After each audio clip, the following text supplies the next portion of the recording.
और मेरी ये किस्मत अच्छी है कि सुनने के लिए गृह मंत्री भी यहाँ है, लेकिन गुफ्तगू कर रहे हैं, उसमें मैं डिस्टर्ब नहीं करना चाहता हूँ कि आपके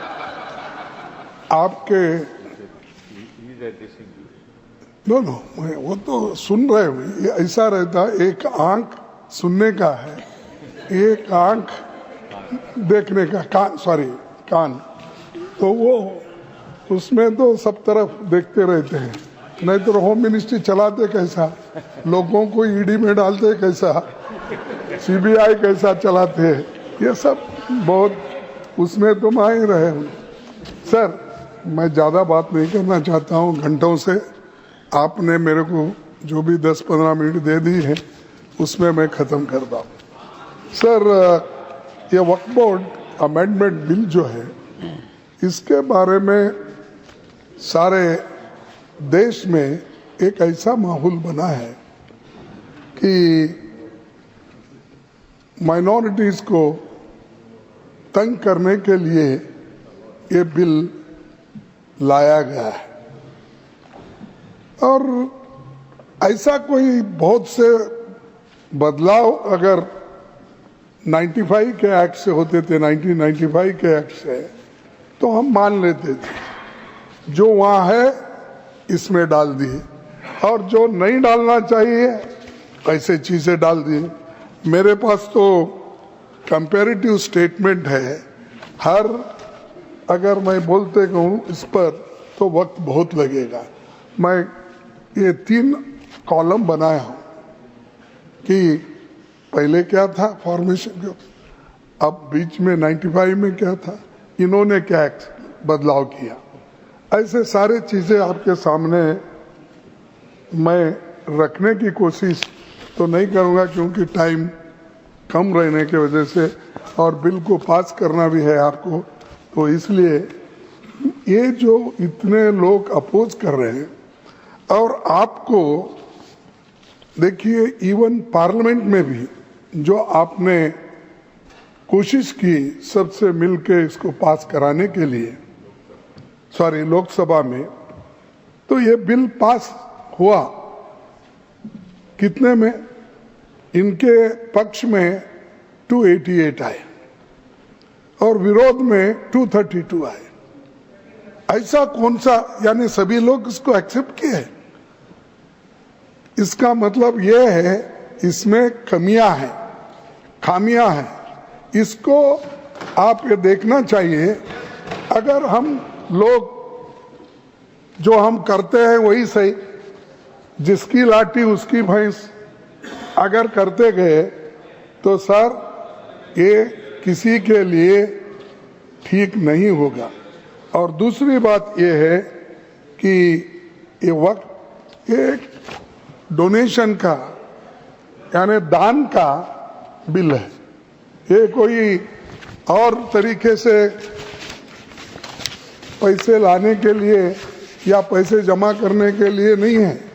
ये जो दान देता है या कोई इसको डोनेट करता है, वो मुसलमान हो सकता है, क्रिश्चियन हो सकता है, हिंदू हो सकता है, सिख हो सकता है, लेकिन ये सारी चीज़ें ध्यान में रख के आप करने के बजाय इसको आपने अलग तरीके से इसको देखकर जो माइनॉरिटीज़ के हकूक़ है उस हकूक़ को छीनने की कोशिश एक तरफ किए हैं, और दूसरी तरफ अभी कई वक्ताओं ने उधर से जो भी बोलते हैं पसमिंदा उनको और महिलाओं को ठीक करने के लिए, भाई ठीक है, लेकिन मैं आपका ये क्वेश्चन का आपने आंसर दिया है,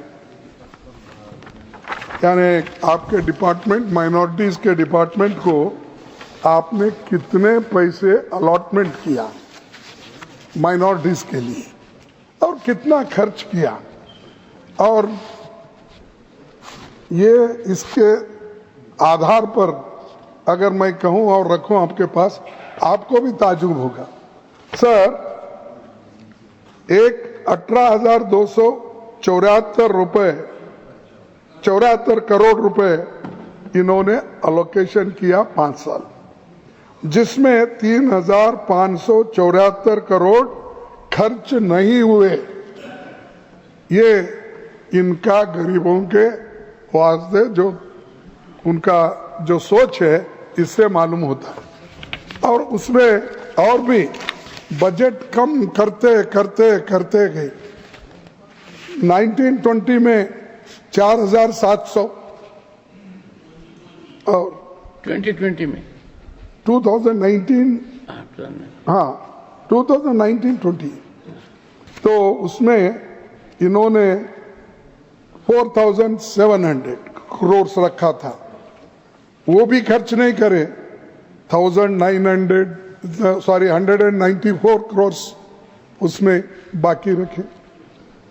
2021 में 4,005 तो उसमें भी फिर अनस्पेंट मनी 6 करोड़।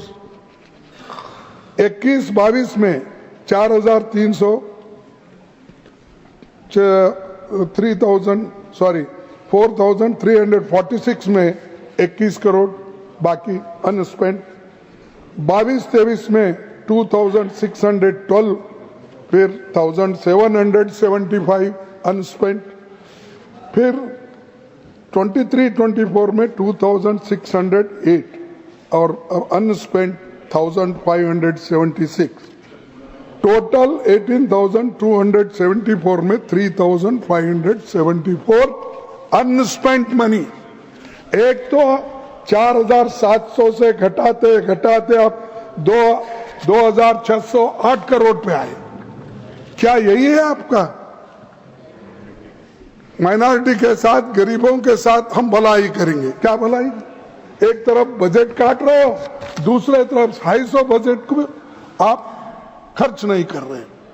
तो ये दर्शाता है कि आप माइनॉरिटी इकोनॉमिकली डेवलपमेंट करने के लिए या उनको एजुकेशन या हर तरीके के सहूलत देने के लिए आप तैयार नहीं हैं, इससे ये मालूम होता है। और उनके जो 5 ये आपने पहले बजट में बताया था, तो 5 उनके स्कीम को बंद कर दिए। 5 स्कीम्स। एक मौलाना आजाद नेशनल फेलोशिप को बंद कर दिए। इंटरेस्ट सब्सिडी एजुकेशन को देने का लोन वो भी बंद कर दिए। फ्री कोचिंग को बंद कर दिए। सपोर्ट फॉर स्टूडेंट्स वो भी बंद कर दिए। उसके बाद scheme for providing education in मदरसाज minorities वो भी बंद कर दिए।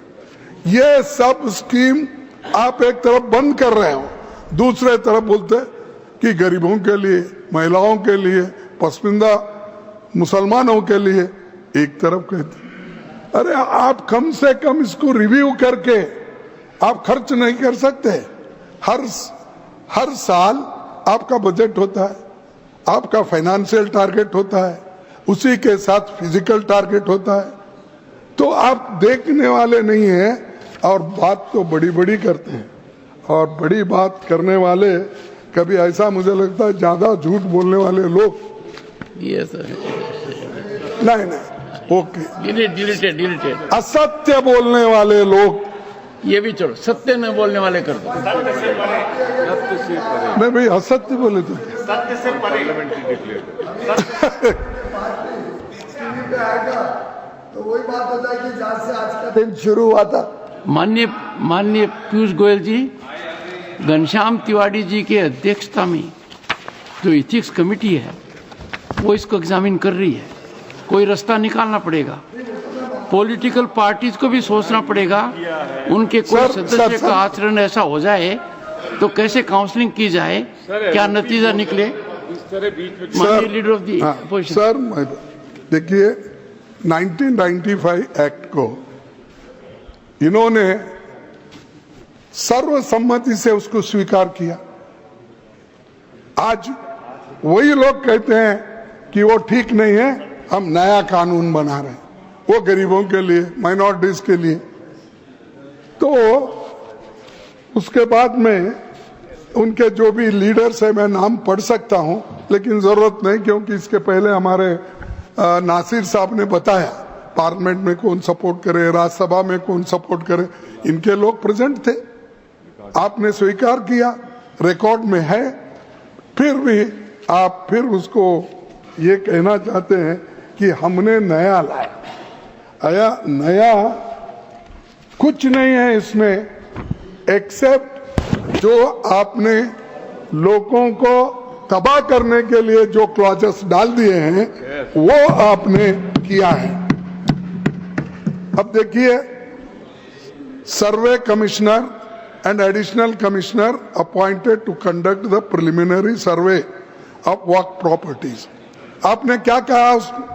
Replace the survey commissioner with the government officer above the rank of collector. यानी कलेक्टर के हाथ में दिए। तो इलेक्टेड डेमोक्रेसी में तो इलेक्टेड मेंबर्स ठीक है ना सर?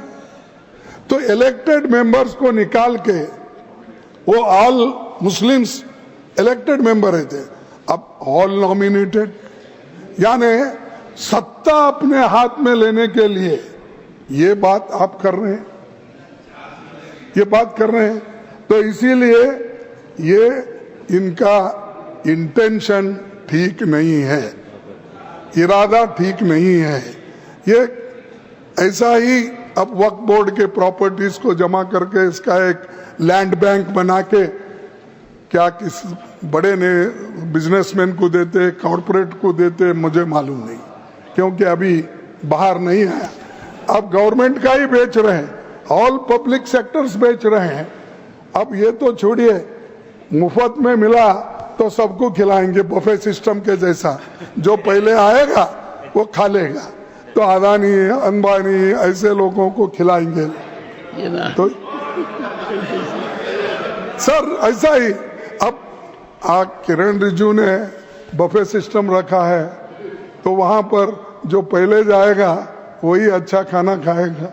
लास्ट में अगर हम पहुंचेंगे कुछ भी नहीं रहेगा। ये ऐसा ही है इनका। तो ये अरे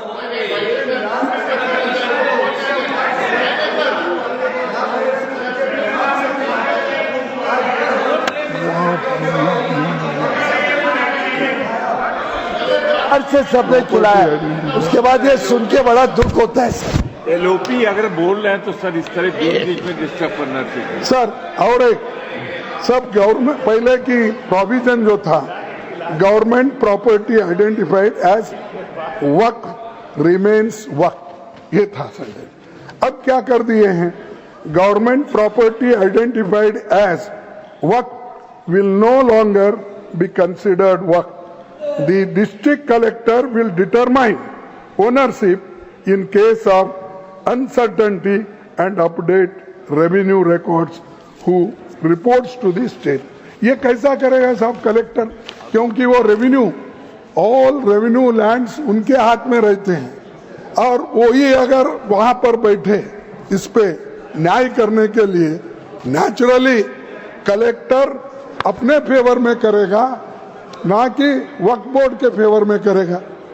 तो इसीलिए इसको देखना चाहिए, जो जजमेंट देने वाला है और वो खुद ही पार्टी है। ये सारी चीजें इसमें हैं। और दूसरी बात, पहले एमपीज, फॉर्मर जजेस and eminent persons appointed to the Central Waqf Council must be Muslim. अब क्या किया आप, एमपीज, फॉर्मर जजेस and eminent persons appointed to the Central Waqf Council need not be Muslims and 2 members must be non Muslim. क्यों non Muslims को इसमें ला रहे हैं?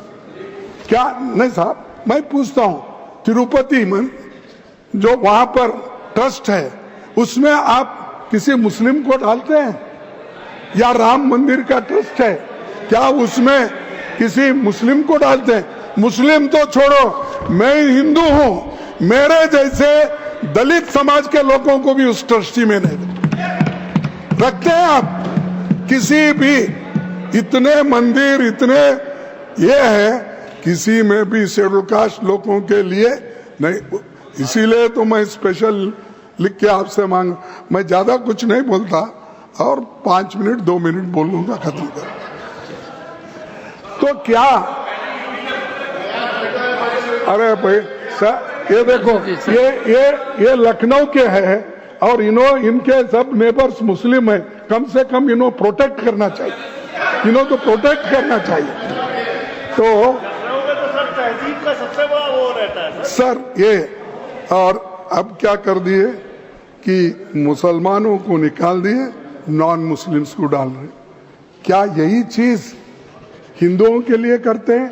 क्या यही चीज सिखों के लिए करते हैं, जैन्स के लिए करते हैं? ये बुद्धिस्ट में आज वो डिवाइड कर दिए। अरे हर जगह की जो जिस फेथ में विश्वास रखते हैं उस फेथ के लोगों को ही वहां मेंबर बनाया जाता है। तो वहां पर क्यों बुद्ध गया में आज झगड़ा चल रहा है, और बुद्ध गया में वो बौद्धिस्ट लोगों को आप वापस दो, ये कहना दुनिया के लोगों का है, सिर्फ इस देश के लोगों का नहीं है। Japan, China, Cambodia, Thailand, Myanmar, Sri Lanka, ये सब बोलते हैं।